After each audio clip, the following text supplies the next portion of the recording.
I said, Gregory, do you think an Olympic gold medal can be won clean? And he goes, I try to believe, I should believe, I want to believe, but I do not believe gold medal in the Olympics can be won without performance-enhancing drugs.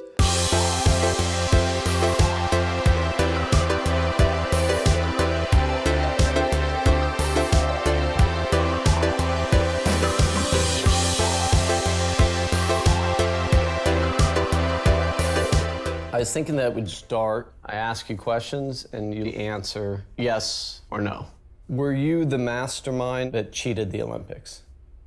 Yes. I think what we tried to do and what was really important to Bryan was how do we give an audience the experience that we had living through this crazy crisis and living through this surprise and then all the consequences that flowed from it. We had no idea what we were getting into at the beginning. I mean, we thought we were making a film exposing the fraud of the doping system, and we did end up doing that. It's just the fraud ended up being managing a crisis for the course of a year and keeping this whistleblower safe. For us, I think what's most gratifying is that the spotlight stays bright on Gregory, because the more visible he is, the safer he'll be. Today, the World Anti-Doping Agency suspended Russia's sports drug testing lab.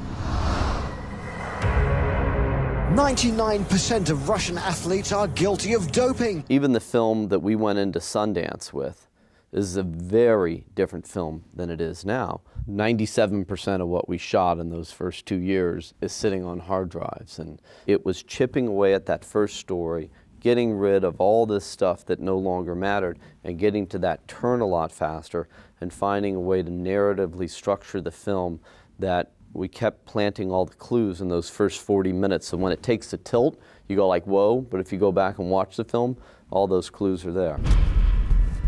I was helping to facilitate one of the most elaborate doping ploys in sport history. New York Times is breaking tomorrow. Tomorrow? I need to escape. Putin will kill me. As you see here in the film, when we completed, which was essentially June of 2017, Russia was still going to the Olympics. Gregory was hell-bent on seeing to it that there was going to be a punishment, and his legal team, Jim Walden and Avni Patel, pushed and pushed and kept this story alive, and the release of the film, of course, helped that, and the media around it, that the Olympics finally had to take action. They corroborated everything that Gregory put forward and decided to ban Russia, except they created a loophole. Clean athletes from Russia can go to the Olympics. Well, how can you prove that you're a clean athlete from Russia? Not only that, there hasn't even been any anti-doping in Russia ever in the history of anti-doping. This goes all the way back to 1968. Every sport. Was Putin aware of the existence of the Russian doping system?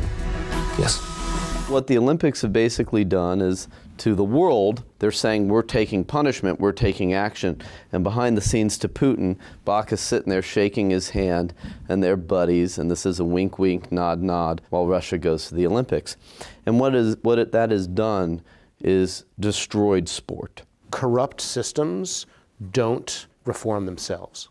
They require enormous pushing from outside in order to change. And so I think that it's going to require two things for this problem to change. One is clean athletes need to stand up and demand that the Olympics respect them and have a system in place that actually makes it possible to be a clean athlete and have an equal playing field.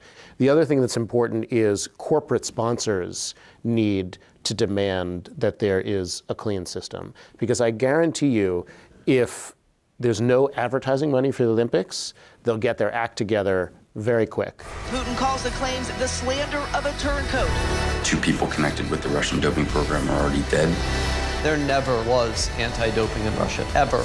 I'm hoping that people see this film as an understanding to our current political situation. If Russia was willing to do this to win gold medals, lie and cheat and conspire and corrupt and bribe and all those things that transpired and been proved, what else are they willing to do to win at all costs. All that we have to do is look at who is sitting in our presidency and look at the current investigation and look at the denial of fact, the denial of truth, that no matter what comes forward, doesn't matter, Putin says didn't happen, doesn't matter, Trump says didn't happen.